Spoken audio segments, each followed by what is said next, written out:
Hello అండి, welcome to my channel. ఇప్పుడు మనం పచ్చి మసాలాతోటి బగారా రైస్ ఎలా తయారు చేయాలో చూద్దాం. ముందుగా ఒక మిక్సీ జార్ తీసుకొని అందులోకి ఒక మీడియం సైజ్ ఆనియన్ని వేసుకోవాలి. తరువాత 4 చెక్క లవంగాలు, ఒక స్పూన్ ధనియాలు, 4 నుంచి 5 వరకు మిరియాలు, కొంచెం ఎండు కొబ్బరి, ఒక 4 జీడిపప్పులు వేసుకొని మెత్తగా గ్రైండ్ చేసి ఉంచుకోవాలి. ఇప్పుడు ఈ పేస్ట్లోకే ఒక మీడియం సైజ్ టమాటాని కూడా కట్ చేసుకొని వేసుకోవాలి. ఇది మొత్తం ఒకసారి మళ్ళీ మిక్సీ తిప్పి పక్కన పెట్టుకుందాం.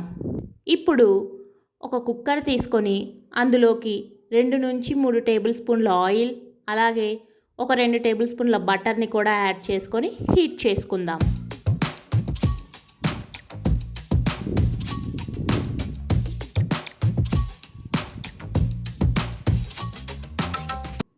ఆయిల్ హీట్ అయిన తర్వాత 4 పచ్చిమిర్చి చీలికల్ని కట్ చేసుకొని వేసుకోవాలి.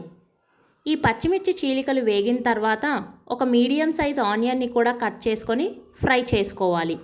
ఆనియన్స్, పచ్చిమిర్చి 2 ఫ్రై అయిన తర్వాత ఆల్రెడీ మనం ప్రిపేర్ చేసుకున్న మసాలా పేస్ట్ని కూడా ఈ ఆయిల్లోకి యాడ్ చేయాలి. ఈ మసాలా పేస్ట్ వేసిన తర్వాత ఒక 2 నుంచి 3 నిమిషాల పాటు పచ్చి వాసన పోయేంత వరకు బాగా వేయించుకోవాలి.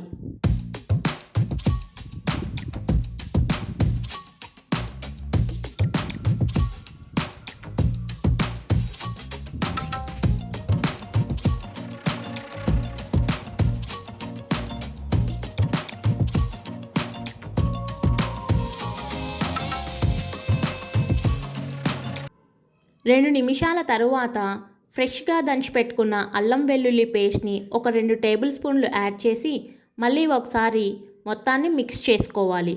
ఇలా మిక్స్ చేసుకున్న తరువాత 1 నిమిషం పాటు వేగనివ్వాలి.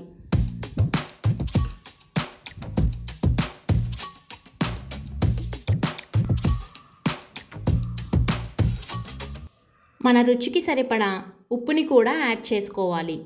సాల్ట్ వేసిన తర్వాత మొత్తం ఒకసారి మళ్ళీ మిక్స్ చేయాలి. ఇప్పుడు ఇందులోకి ఒక హాఫ్ అన్ అవర్ పాటు నానబెట్టుకున్న బాస్మతి రైస్ని యాడ్ చేయాలి. బాస్మతి రైస్ లేకపోతే నార్మల్ రైస్నైనా యూస్ చేయొచ్చు. రైస్ వేసిన తర్వాత మసాలాని, రైస్ని ఒకసారి మిక్స్ చేయాలి. ఇలా మిక్స్ చేసిన తర్వాత 1 నిమిషం పాటు ఉడికించుకోవాలి.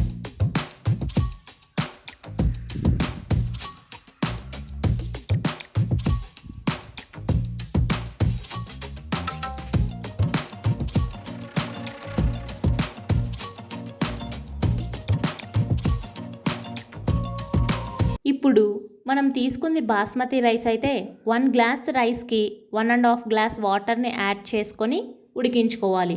లేదు నార్మల్ రైస్ అయితే 1 గ్లాస్కి 2 గ్లాసులు వాటర్ని యాడ్ చేసుకోవాలి. ఇప్పుడు కొంచెం ఫ్లేవర్ కోసం కొత్తిమీరని కూడా యాడ్ చేసుకోవాలి. కొత్తిమీర వేసుకొని మళ్ళీ ఒకసారి నీట్గా మిక్స్ చేసుకోవాలి. ఇప్పుడు దీనికి ఉన్న విజిల్ని పెట్టేసి ఒక 2 విజిల్స్ రానివ్వాలి. మరి ఎక్కువ విజిల్స్ అయితే అన్నం అనేది మెత్తగా అయిపోతుంది. అంతే అండి, ఎంతో tasty bagara rice ready. Thanks for watching.